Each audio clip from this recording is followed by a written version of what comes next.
کوئی چھوڑتا نہیں آپ کو، بس اللہ کو کچھ لوگ مزید پسند ہی نہیں ہوتے کہ آپ کے ساتھ رہیں، کیونکہ وہ آپ کو گمراہی میں لے جا رہے ہوتے ہیں۔ ایسوں کے لیے خود کو مزید پریشان نہیں کرنا چاہیے، بلکہ اللہ کا شکریہ ادا کرنا چاہیے کہ اس نے رسوائی اور امتحان اور آزمائش سے بچا لیا۔ بس سب کی ہدایت کی دعا کرنی چاہیے۔ ہر حال میں ہر لمحہ خدا کا شکر ادا کرنا چاہیے، اس کی مصلحتوں پر پختگی سے ایمان رکھنا چاہیے، کیونکہ ہمارا ایمان ہمیں نفع دے گا۔ اس کی قدرتوں کے انکار سے رب العزت کے خزانے میں نہ تو کمی آئے گی اور نہ ہی ہمارے شکر سے زیادتی ہوگی، کیونکہ وہ کسی کا محتاج نہیں ہے۔ ہماری شکر گزاری ہمیں نفع دے گی۔ ہر مسلمان کو امتحان کے لیے تیار رہنا چاہیے۔ جس طرح دوسروں کے معاملے میں لوگ اصول پرستی اپناتے ہیں، خود اپنے ہی اصولوں کو اپنی ذات پر لاگو نہیں کر پاتے۔ وہ دوسروں کی غلطیوں کی نشاندہی بآسانی کر دیتے ہیں، لیکن خود اپنے میں وہی غلطیاں تلاش کرنے سے قاصر رہتے ہیں۔ تبدیلی کا سفر اپنی ذات کی اصلاح سے شروع ہوتا ہے۔ رسول اللہ صلی اللہ علیہ وآلہ وسلم نے فرمایا، اپنے بارے میں خیر کے سوا کچھ نہ کہو، کیونکہ جو کچھ تم کہتے ہو فرشتے اس پر آمین کہتے ہیں۔ خدا کی ذات ادھورے کسی بھی مکمل کر دیتی ہے، ہم کتنے ہی ارادے باندھ لیں اس کے کن کے محتاج ہی رہیں گے۔ کیا دن تھے جب کسی کو اسٹیشن چھوڑنے جاتے تھے تو آنکھیں نم ہو جاتی تھیں، اب تو قبرستان میں بھی کہہ کے گونجتے ہیں۔ اصل خسارہ تو یہ ہے کہ آسمان و زمین سے کئی گنا بڑی جنت میں ہمارے لیے کوئی جگہ نہ ہو۔ ہم اس سماج کا حصہ ہیں جہاں بہنوں کو بھائیوں سے محبت کا عملی ثبوت دینے کے لیے وراثت کے شرعی حصے سے دستبردار ہونا پڑتا ہے۔ بچے سوال کرنا بند نہیں کرتے، آپ سے سوال کرنا بند کر دیتے ہیں۔ اگر آپ کے بچوں نے آپ سے سوال کرنا بند کر دیے ہیں تو سمجھ جائیں کہ ان کو کوئی اپنی مرضی کے جواب دے چکا ہے۔ بچوں کے سوال اس بات کا ثبوت ہیں کہ ابھی بھی آپ کو ہی اپنا سربراہ مان رہے ہیں۔ ایک اچھا اور مہذب شہری ہونے کا ثبوت دیں۔ اگر اللہ نے آپ کو مال و دولت سے نوازا ہے اور آپ اپنا نیا گھر بنا رہے ہیں تو گھر میں داخل ہونے کے لیے سیڑھی اپنی حدود میں ہی بنائیں۔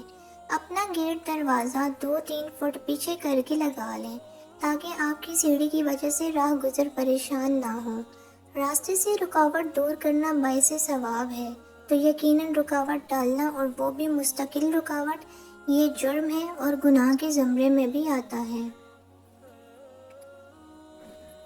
حضرت امام غزالی رحمۃ اللہ علیہ فرماتے ہیں، جب گنہگار اللہ تعالیٰ کو پکارتا ہے تو فرشتے 3 مرتبہ اس کی آواز کو روکتے ہیں۔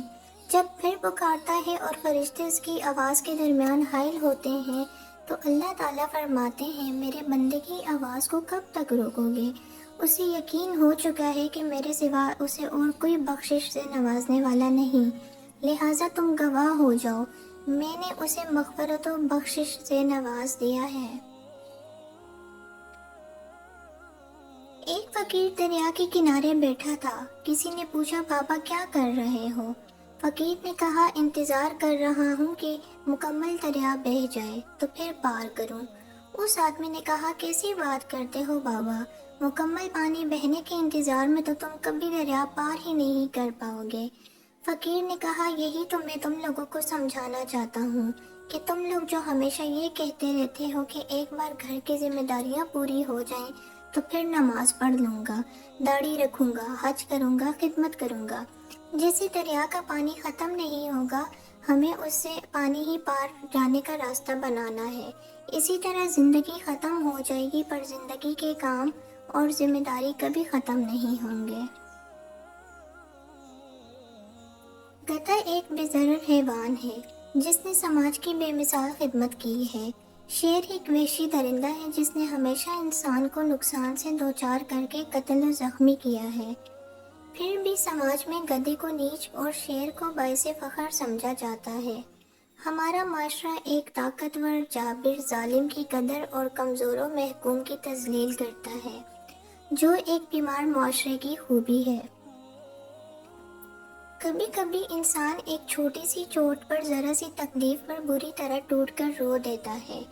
دیکھنے والے طنز کرتے ہیں کہ اتنے سے درد پر بھی کوئی روتا ہے، لیکن وہ یہ نہیں جانتے کہ یہ رکنے والے آنسو بظاہر نظر آنے والی اس چوٹ کے نہیں، بلکہ اندر کے اس درد کے ہیں جو انسان کسی سے کہہ نہیں پاتا، اس تکلیف کے ہیں جو انسان کو اکیلے سہنی پڑتی ہے۔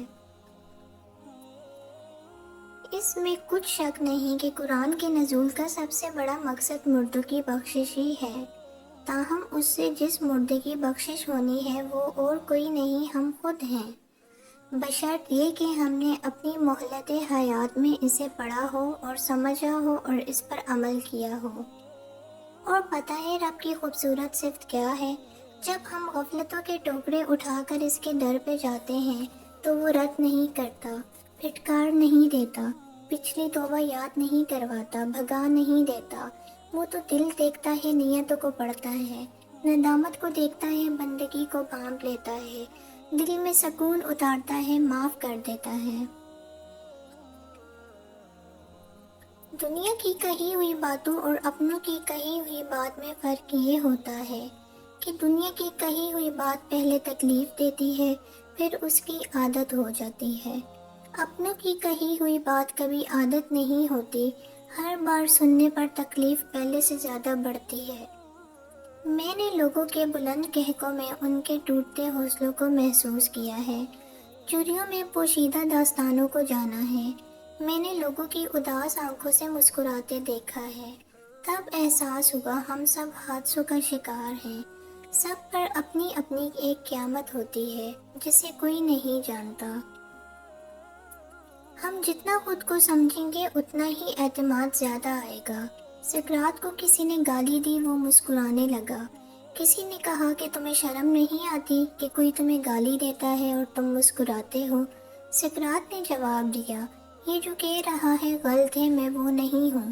جس کو اپنا پتہ ہوتا ہے اس میں کنٹرول ہوتا ہے، اسے پتہ ہوتا ہے کہ میں کسی کے برا کہنے سے برا نہیں ہو جاؤں گا۔ جب ہماری موجودگی میں ہماری کوئی قدر نہیں کرتا تو اس سے دور اس آرزو میں چلے جانا کہ اب شاید ایسے ہماری قدر ہو جائے گی، ایسا کرنا بالکل ایسا ہی ہے جیسے سوکھی لکڑیوں پہ پانی بہا کے آگ جلانے کی کوشش کرتے رہنا۔